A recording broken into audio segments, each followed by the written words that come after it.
Hello बच्चों, कैसे हैं आप? आई होप बढ़िया होंगे। आज की क्लास में बच्चों हम लोग बात करेंगे about potential energy in external field और उसके बाद हम लोग करेंगे एक बहुत ही इंपॉर्टेंट टॉपिक जो कि है टॉर्क या energy of a dipole in an external field. Torque हम लोग सीख चुके हैं, उसी टॉर्क का इस्तेमाल करते हुए हमें निकालनी है energy of a dipole in external field और उसके बाद हम लोग करेंगे कुछ बढ़िया से न्यूमेरिकल्स। अगर आप इस चैनल पर नए हैं बच्चों तो इस चैनल को सब्सक्राइब कर लीजिए।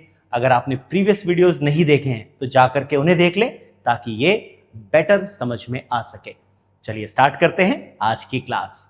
आज हम लोग बात करेंगे potential energy in an external field, यानी अगर हम एक एक्सटर्नल फील्ड में एक चार्ज सिस्टम को असेंबल करते हैं तो उसकी जो पोटेंशियल एनर्जी होती है वो क्या होगी। जैसा कि हमने प्रीवियस लेक्चर में देखा था बच्चों, उसमें हमने देखा था कि अगर कोई फील्ड नहीं होती और आप इन्फिनिटी से एक चार्ज को उठा करके लाते हैं तो ऐसा करने में कोई वर्क नहीं करना पड़ता क्योंकि कोई पोटेंशियल ही नहीं था जिसकी वजह से आपने कुछ वर्क किया हो। लेकिन अगर कोई एक्सटर्नल फील्ड एग्जिस्ट कर रही है तो उस जगह पर पोटेंशियल भी एग्जिस्ट कर रहा होगा और पहले चार्ज को लाने में भी हमें वर्क करना पड़ेगा उस एक्सटर्नल पोटेंशियल के अगेंस्ट। तो यही डिफरेंस है इस कॉन्सेप्ट में और जो हमने प्रीवियस वीडियो में देखा था उसमें। तो चलिए स्टार्ट करते हैं। सबसे पहले हम लोग बात करेंगे potential energy of a single charge. अगर मान लीजिए ये हमने मान लिया हमारे पास इंफिनिटी है, जैसे हमने पहले देखा था, हमने कहा ये हमारे पास इंफिनिटी है और अब हमारे पास एक ऐसा रीजन है जहां पर पहले से ही कुछ फील्ड एग्जिस्ट कर रही है। ये एक फील्ड वाला रीजन है, यहां पर पहले से ही एक फील्ड एग्जिस्ट करती है। There is some kind of field over here. ठीक है, किसी भी वजह से हो सकती है, ये फील्ड किसी भी तरह के चार्ज कॉन्फ़िगरेशन की हो सकती है। ठीक, अब अगर मैं अपने पहले चार्ज को इंफिनिटी से उठा करके यहां पर रखता हूं, अब क्योंकि यहां पर पहले से ही कोई फील्ड है बच्चों, तो यहां पर पहले से ही एक एक्सटर्नल पोटेंशियल भी होगा। मैंने मान लिया वो पोटेंशियल जो यहां पर है वो है V at R1, यानी ये वो पोटेंशियल है जो पहले चार्ज की लोकेशन पर है। R1 is the position vector of the first charge. तो अब इस चार्ज को लाने में जो मैंने वर्क किया, सपोज W1 था, तो वो जो W1 होगा वो होगा Q1 into V at R1। ठीक, अब यही वर्क किसके बराबर हो जाएगा? पोटेंशियल एनर्जी के। तो एक सिंगल चार्ज की भी पोटेंशियल एनर्जी बन जाती है Q into we eight R1। बच्चों ध्यान देना है, ये जो R1 है ये डिस्टेंस नहीं है, ये सिर्फ नोटेशन है, यानी ये हमें बता रहा है कि इसकी लोकेशन पर पोटेंशियल है V एट R1। तो पिछली बार में क्या फर्क है, पिछली बार में और इस बार में? पिछली बार जब हम पहले चार्ज को लाते थे, कोई फील्ड नहीं थी जब एक्सटर्नल फील्ड, तो वर्क डन 0 होता था, लेकिन यहां पर वर्क डन 0 नहीं है। ये डिफरेंस है। आई बात समझ में? चलिए अब देखते हैं टू चार्ज सिस्टम पर क्या फर्क पड़ता है। ठीक, तो अगर मान लें ये हमारे पास इंफिनिटी है, दिस इज आवर इंफिनिटी, और ये हम एक ऐसा रीजन ले रहे हैं जहां पर फील्ड एग्जिस्ट कर रही है। ठीक है, ये एक ऑलरेडी फील्ड वाला रीजन है, इस रीजन में फील्ड एग्जिस्ट करती है पहले से। Got it? अब यहां पर अगर आप मान लें सपोज ये हमारे पास हो गया बच्चों यहां पर y एक्सिस, ये हो गया x एक्सिस, ताकि हम पोजीशन वेक्टर्स बता सकें। ये मान लो x और ये हो गया y। ठीक है, अब मैं यहां पर हमारा पहला चार्ज उठा करके लाता हूं।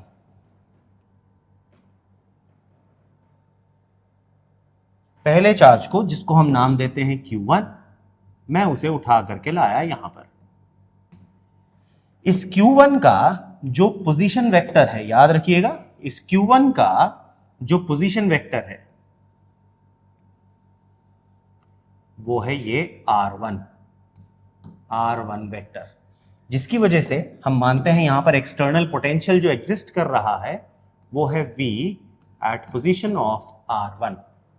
ठीक, तो यहां पर जो मैंने वर्क किया, let us name that work as W1, तो जो वर्क होगा W1 अगर आप उसे निकालेंगे वो हो जाएगा Q1 into V eight R1। ये हमारे पास पहला वर्क हो जाएगा।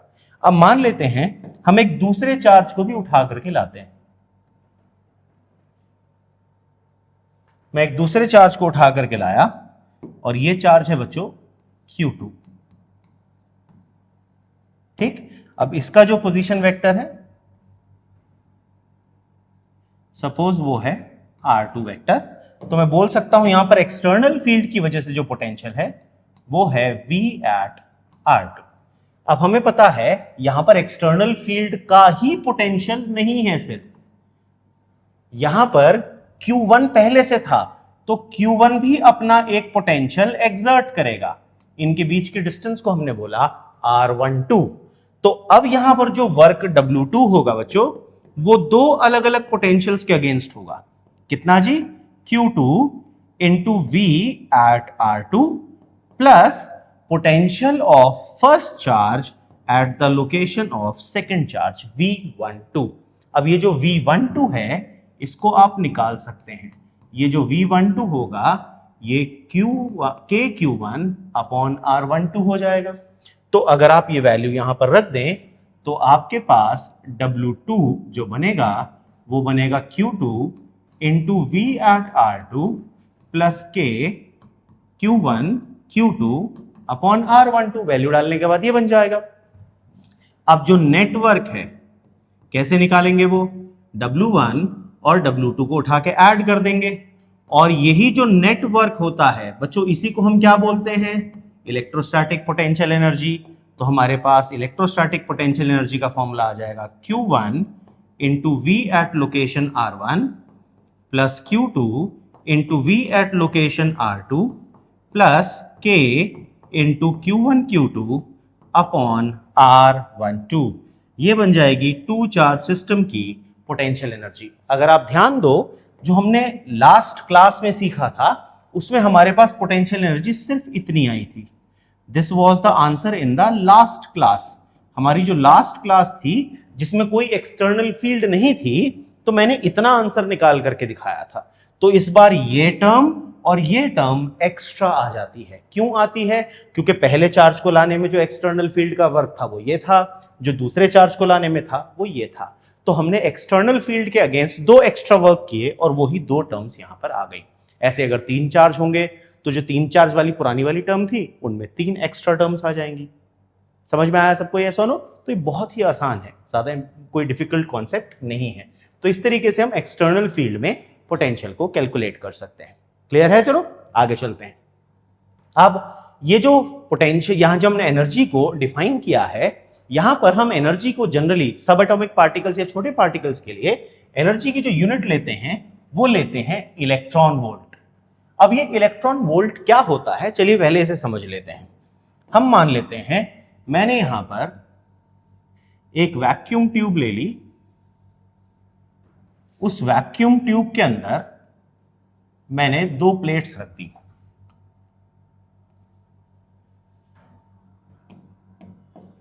जिसको मैंने एक एक्सटर्नल पोटेंशियल सोर्स या बैटरी से कनेक्ट कर दिया। ठीक है जी? तो ये मैंने एक ऐसी वैक्यूम ट्यूब यहां पर मान ली ताकि यहां पर किसी भी तरह के कोई एयर पार्टिकल्स के साथ कोलिजन ना हो। ठीक है, ये मैंने एक ऐसी वैक्यूम ट्यूब ले ली। अब यहां पर मैंने एक इलेक्ट्रॉन को रख दिया, यहां पर एक इलेक्ट्रॉन को रख दिया। ठीक है जी? अब जैसे ही मैं ये स्विच ऑन करूंगा, ये जब स्विच ऑन होगा तो ये पॉजिटिव प्लेट और ये नेगेटिव प्लेट यही बनेगी, ऐसा ना? अब इलेक्ट्रिक फील्ड यहां पर जनरेट होगी, एक्सटर्नल फील्ड शुरू हो जाएगी। इस डायरेक्शन में एक्सटर्नल फील्ड होगी पॉजिटिव से नेगेटिव की तरफ। हमें पता है इलेक्ट्रॉन के ऊपर फोर्स लगती है in a direction opposite to the direction of force, और उसकी वजह से ये इलेक्ट्रॉन एक्सेलरेट होना शुरू हो जाएगा और ये काइनेटिक एनर्जी गेन करेगा। अब अगर मैंने यहां पर जो पोटेंशियल डिफरेंस है अगर वो 1 वोल्ट का लगाया था, कितना पोटेंशियल लगाया था? 1 वोल्ट का, तो ये इलेक्ट्रॉन मैक्सिमम काइनेटिक एनर्जी जो गेन कर सकता है, ठीक है, वो होगी 1 electron volt. That energy will be 1 electron volt.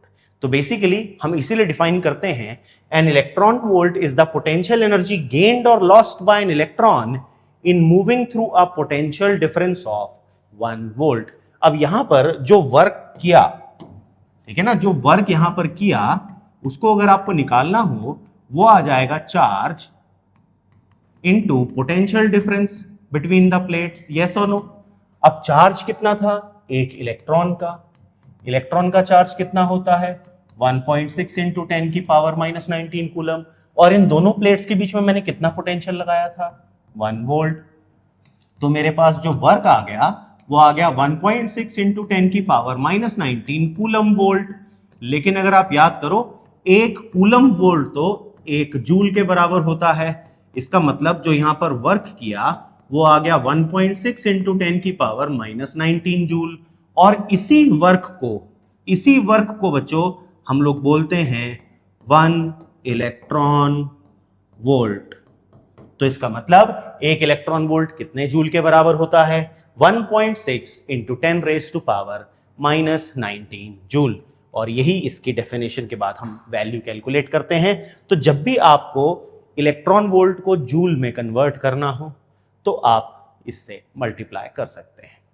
आई बात समझ में? आपको किसी भी वैल्यू को कन्वर्ट करना तो ये कन्वर्जन फैक्टर है. आपसे अगर कहा जाए कि भाई 10 इलेक्ट्रॉन वोल्ट थे उसको जूल में कन्वर्ट करो तो इससे मल्टीप्लाई कर दो, ये वैल्यू है. एक इलेक्ट्रॉन वोल्ट इतने जूल के बराबर होता है तो 10 कितने के बराबर हो जाएगा? 10 इंटू दिस. आई बात समझ में सबको? ये सोनो. तो इस तरीके से आप इलेक्ट्रॉन वोल्ट को यूज करेंगे. और ये याद रखना जरूरी है क्योंकि मोस्टली न्यूमेरिकल्स में आपको एनर्जीज इलेक्ट्रॉन वोल्ट में दी जाएगी. क्लियर? चलिए चलते हैं हमारे नेक्स्ट टॉपिक पर. यह है potential energy of a dipole in a uniform electric field. अब बच्चों ये जो पोटेंशियल एनर्जी डायपोल की है ये एक बड़ा ही इंपॉर्टेंट टॉपिक है. कई बार इसके ऊपर क्वेश्चंस आ चुके हैं प्रीवियस ईयर बोर्ड एग्जाम्स में भी. तो ये बड़े ध्यान से समझना है हमको कि एक डायपोल की पोटेंशियल एनर्जी हम एक्सटर्नल फील्ड में कैसे निकालते हैं. तो इसके कॉन्सेप्ट को समझते हैं जरा. हमने मान लिया ये हमारे पास एक एक्सटर्नल फील्ड है. अब बड़े ध्यान से समझना, यहां पर मैं आपको ये डायग्रामेटिकली समझाऊंगा, जबकि अगर आप किताब खोलेंगे तो उसमें इस तरीके से कोई डायग्राम फॉर्म में नहीं गिवन है. ठीक है? अब हमारे पास यहां पर एक प्यारा सा हमारा सुंदर सा डायपोल रखा है. ये हमारा सुंदर सा डायपोल है यहां रखा हुआ. ठीक, ये रहा हमारा प्यारा, हमारा सबका प्यारा डायपोल. ये रहा भाई हमारा सुंदर सा डायपोल. ये चार्ज हो गया बच्चों प्लस क्यू और ये चार्ज हो गया माइनस क्यू. डायपोल की लेंथ स्टैंडर्ड 2L लेते हैं. ठीक है? अब अभी जो इस डायपोल का एंगल है वो है सपोज थीटा. अब इस पर जो फोर्स लगेगी इलेक्ट्रिक फील्ड की वजह से, याद रखना, वो ऐसे लगेगी, इधर और इधर. और ये फोर्स इसे क्लॉकवाइज घुमाने की कोशिश करेगी ताकि ये वापस आ जाए अपनी इनिशियल पोजीशन, जीरो पोजीशन पर. और इसी घुमाने वाले इफेक्ट को, rotational effect of a force को हम टॉर्क बोलते हैं. और अगर आपको याद हो, हमने पुराने लेक्चर्स में इस टॉर्क की वैल्यू भी निकाली थी, वो था PE sin थीटा. ठीक है? तो ये एक्सटर्नल फील्ड इस पर टॉर्क लगाती है जिसकी वैल्यू होती है PE sin थीटा. अब अगर मैं इसे इसके अगेंस्ट एक्सटर्नल फोर्स लगा करके थोड़ा सा, बहुत थोड़ा सा डिस्प्लेस कर दूं या रोटेट कर दूं, बहुत थोड़ा सा, ध्यान से देखना, हम इसे बहुत थोड़ा सा रोटेट कर रहे हैं. कितना थोड़ा रोटेट कर रहे हैं जी? हम केवल ये छोटा सा एंगल ले रहे हैं और ये एंगल है d थीटा. तो मैंने इसको ऐसे इस डायरेक्शन में घुमा दिया, ये ऐसे छोटे से एंगल से ऐसे, क्योंकि नेचुरली इसके अंदर जो रीस्टोरिंग टॉर्क था, जो इसको वापस लाने की कोशिश कर रहा था, वो रीस्टोरिंग टॉर्क ऐसे एक्ट कर रहा था, इसे वापस लाने की कोशिश कर रहा था. लेकिन मैंने इस रीस्टोरिंग टॉर्क के अगेंस्ट टॉर्क जनरेट किया, लगाया एक्सटर्नल फोर्स से, जो इसको छोटे से एंगल डी थीटा से घुमा देता है. अब ऐसा करने में जो स्मॉल वर्क किया गया, small work done in rotating the dipole through small angle D theta, एक छोटा सा एंगल लिया डी थीटा, उससे इसे घुमा दिया। तो ऐसा करने में जो स्मॉल वर्क होगा डी डब्ल्यू, वो आ जाएगा टॉ डी थीटा। टॉर्क यहां पर रीस्टोरिंग टॉर्क था, जिसके अगेंस्ट मैंने इतना ही सेम टॉर्क लगाया, क्योंकि यहां पर मैंने कोई एंगुलर एक्सेलरेशन प्रोड्यूस नहीं किया। ध्यान देना है, इस पूरी प्रोसेस में इसको एकदम से एक्सेलरेट करके हमने नहीं घुमाया, हमने इसे विदाउट एक्सेलरेट करे किसी भी तरह का एंगुलर एक्सेलरेशन इसके अंदर प्रोड्यूस नहीं किया। तो यहां पर जो हमने टॉर्क लगाया, एक्सटर्नल टॉर्क, वो हमारी रीस्टोरिंग टॉर्क के बराबर ही होगा, तभी ऐसा पॉसिबल है। ठीक है, अब जो टॉर्क होता है उसका फॉर्मूला होता है बच्चों पीई साइन थीटा, ये हम पहले सीख चुके हैं। तो हमारे पास जो छोटा सा वर्क आ गया वो आ गया p E sin theta into d theta. बात क्लियर? अब अगर मुझे टोटल वर्क निकालना पड़ेगा, सपोज मैं इसे थीटा 1 से थीटा 2 के बीच में मूव कर रहा हूं, तो if the dipole is rotated from theta 1 to theta 2, अगर इस डायपोल को थीटा 1 से थीटा 2 में रोटेट कर रहे हैं, तो जो टोटल वर्क आएगा वो integration of d W, that is integration of p E sin theta into d theta. कहां से कहां के बीच में बच्चों? थीटा 1 से लेके थीटा 2 के बीच में हम इसे रोटेट कर रहे हैं। अब P और E दोनों कांस्टेंट्स हैं, तो बाहर आ जाएंगे। तो हमारे पास इंटीग्रेशन के अंदर बचेगा integration of sine theta into d theta from theta 1 to theta 2।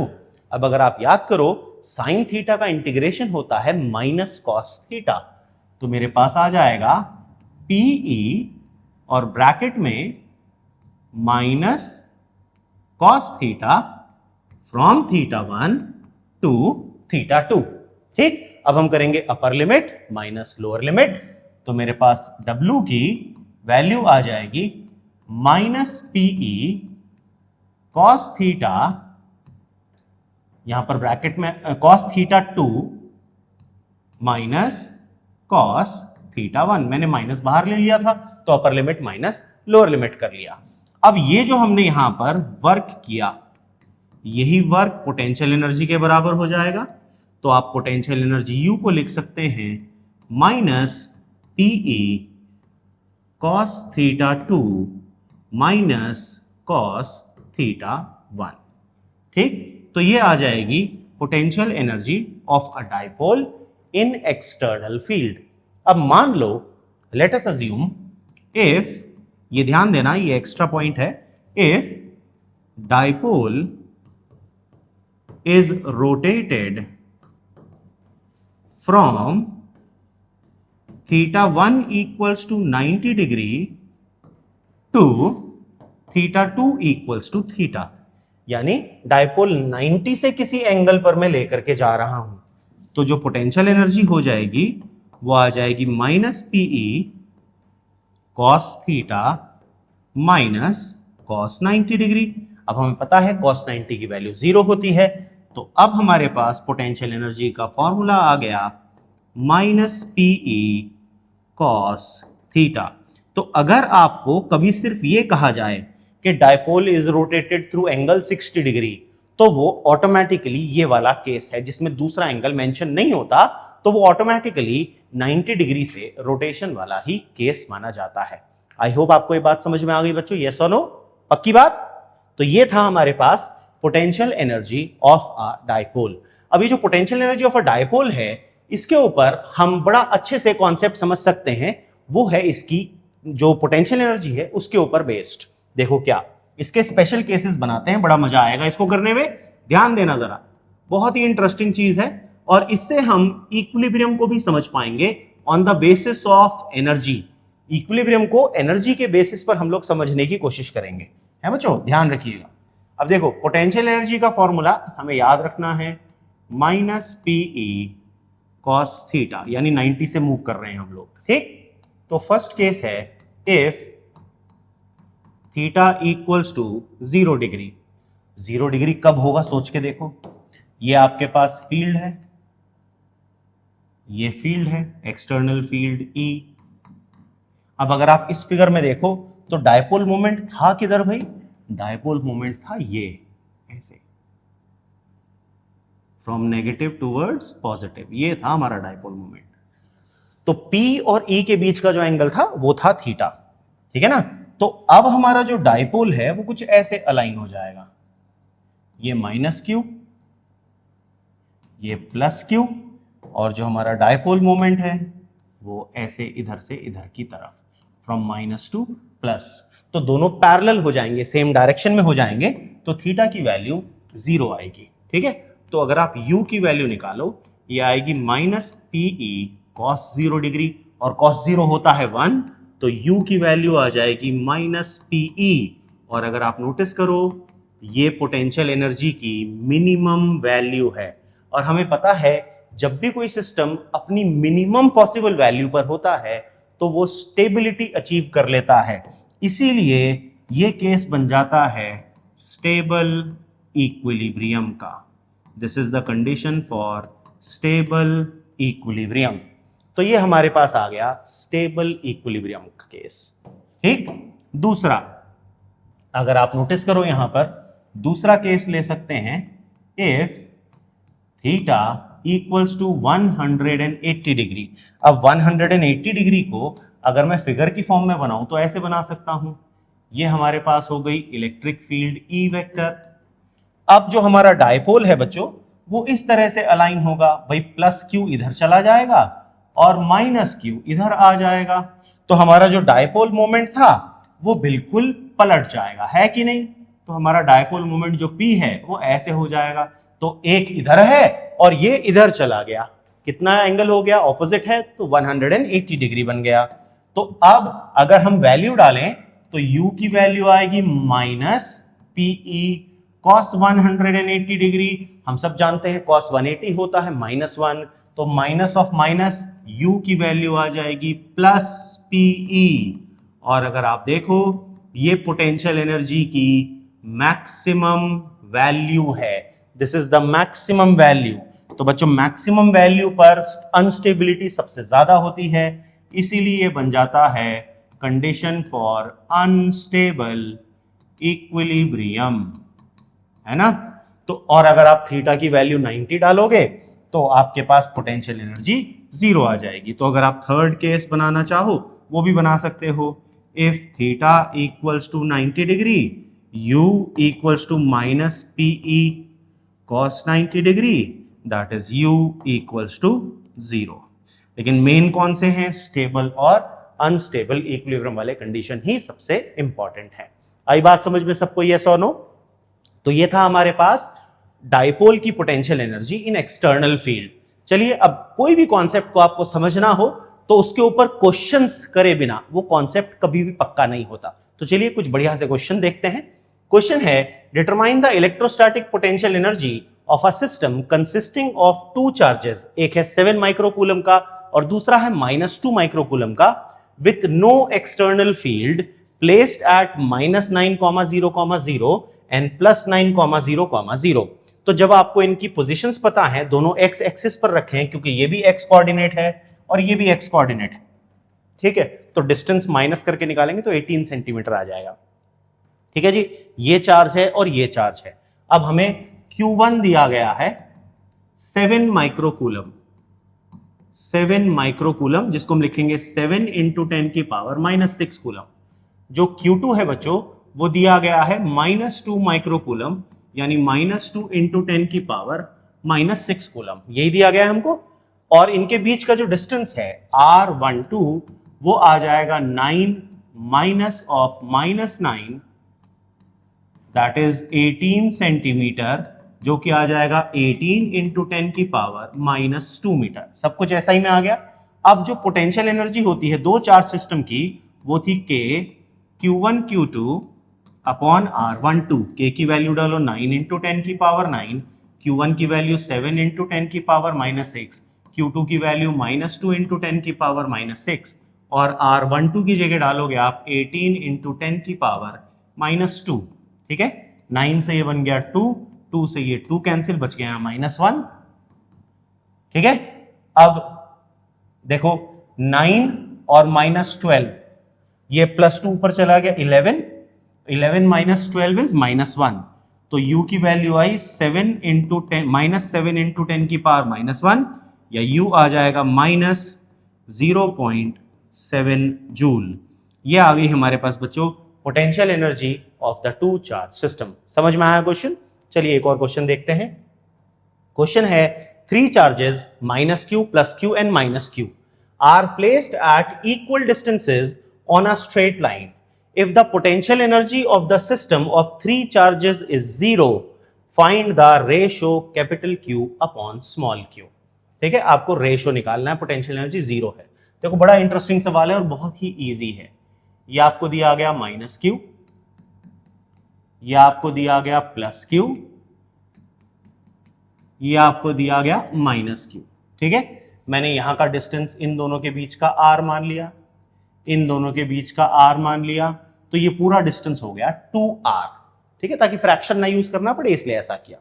ठीक है, अब अगर मैं इस 3 चार्ज सिस्टम की पोटेंशियल एनर्जी निकालूं तो देखो वो होनी क्या चाहिए थी, वो थी k -q × q upon r plus k q × -q upon r plus k -q × -q upon 2r, ये होनी चाहिए थी।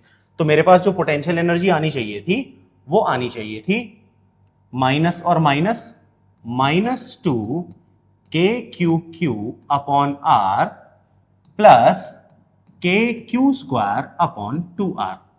लेकिन क्वेश्चन के हिसाब से क्वेश्चन कह रहा है u 0 है, तो इसका मतलब इसकी वैल्यू 0 होनी चाहिए।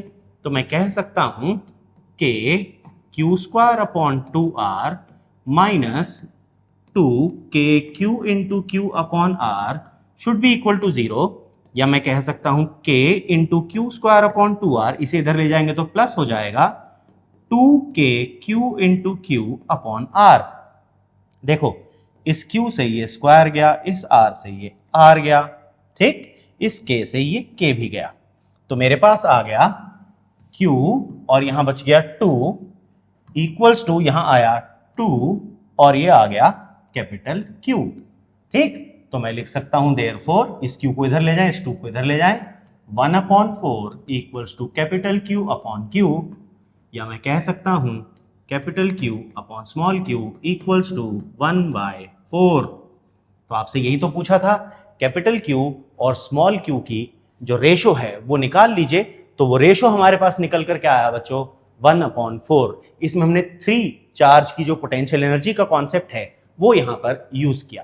ठीक, नेक्स्ट क्वेश्चन देखते हैं। क्वेश्चन है an electric dipole of length 2 centimetre is placed with its axis making an angle of 60 degree to a uniform electric field of 10 की पावर 5 न्यूटन पर कूलम। एक डायपोल है, उसकी लेंथ दी गई है आपको 2 सेंटीमीटर और वो 60 डिग्री का एंगल बना रहा है इलेक्ट्रिक फील्ड से जिसकी वैल्यू है 10 की पावर 5 न्यूटन पर कूलम।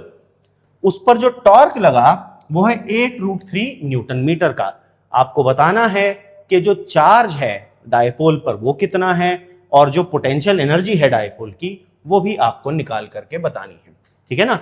अब देखो टॉर्क है, ई है, ये है 2 सेंटीमीटर है, थीटा है, तो मैं टॉर्क का फॉर्मूला अगर यूज करूं, क्या क्या गिवन है वो लिख लेते हैं। हमें गिवन है जो 2L होता है उसकी वैल्यू दी गई है 2 सेंटीमीटर यानी 2 × 10 की पावर -2 मीटर। ये 2L बच्चों डायपोल लेंथ है, इसको 2L लिखते हैं हम, ठीक है ना फॉर्मूले में। थीटा हमको दिया गया है एज 60 डिग्री और इलेक्ट्रिक फील्ड दी गई है 10 की पावर 5 न्यूटन पर कूलम, ठीक है। और जो टॉर्क है उसकी वैल्यू दी गई है 8√3। यूनिट क्या होती है, न्यूटन मीटर। अब अगर आप टॉर्क का फॉर्मूला याद करो बच्चों, वो था PE sin थीटा, पिछले चैप्टर में डिराइव किया था ये, ठीक। तो यहां से मेरे पास P की वैल्यू आ जाएगी torque upon E sin theta, ठीक। थीटा 60 है, टॉर्क की वैल्यू डाल दी 8√3, E की वैल्यू डाली बच्चों 10 की पावर 5 और sin 60 होता है √3/2। तो √3 से √3 कैंसिल, 2 ऊपर चला गया तो ये आ गया 16 × 10 की पावर -5, तो P की वैल्यू आ गई 16 इंटू 10 की पावर -5, इसकी यूनिट होती थी कूलम मीटर। ये हमने कैलकुलेट किया डायपोल मोमेंट, लेकिन हमें डायपोल मोमेंट नहीं चाहिए था, क्वेश्चन ने कहा चार्ज निकालो। तो यहां पर हम P का फॉर्मूला रख सकते हैं। P का फॉर्मूला होता था Q इंटू 2L। अब यहां पर ये डायपोल लेंथ काम में आएगी, ठीक है।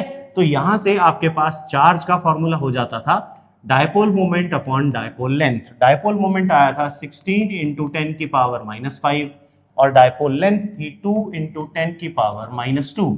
ये बन गया 8 और ये -2 पर जाके प्लस हो गया, तो Q की वैल्यू आई बच्चों 8 इंटू 10 की पावर -3 कूलम, यानी आप इसे 8 मिली कूलम भी बोल सकते हो क्योंकि 10 की पावर -3 मिली का प्रीफिक्स होता है, ठीक है। तो हमने पहला पार्ट निकाल लिया चार्ज। उसके बाद इन्होंने कहा इस पूरे डायपोल की पोटेंशियल एनर्जी भी निकाल करके बताओ। अब जो पोटेंशियल एनर्जी होती है उसका फॉर्मूला होता था, याद करो, -PE cos थीटा। याद करो मैंने कहा था जब एक ही एंगल दे रखा हो तब हम ये वाला फॉर्मूला यूज करते हैं। अगर ये बताया जाता है कि यहां से यहां घुमाया, θ1 इनिशियल और θ फाइनल पता है, तो हम यूज करते थे -PE cos theta final minus cos theta initial. लेकिन अगर वो नहीं गिवन है तो हम सिंगल एंगल पर सिर्फ फॉर्मूला लगाते थे -PE cos थीटा। ये बात याद रखनी है, ठीक है। तो P की वैल्यू हमने निकाली थी, अगर आप याद करो P की वैल्यू कितनी निकाली थी बच्चों, हमने अभी निकाली थी 16 इंटू 10 की पावर -5। E हमें दिया गया था 10 की पावर 5 और जो cos 60 होता है उसकी वैल्यू आ जाएगी 1/2। 2 से हो गया 8, 10 की पावर -5 से +5 कैंसिल, तो ये आ गया -8 जूल। तो जो एनर्जी आ गई potential energy of the system वो निकल करके आई -8 जूल। आई होप आपको मेरा पढ़ा है समझ में आ रहा है बच्चों। अगर आपको मजा आने लगा है फिजिक्स पढ़ने में तो प्लीज इस चैनल को सब्सक्राइब करिए, इस वीडियो को अपने दोस्तों के साथ शेयर कीजिए। आपके लिए सब्सक्राइब करना फ्री है, लेकिन इससे मुझे बहुत ज्यादा मोटिवेशन मिलता है कि मैं आपके लिए और बढ़िया बढ़िया कंटेंट ऐसा लेकर के आऊं। तो मिलते हैं हमारी अगली क्लास में, तब तक के लिए जय हिंद।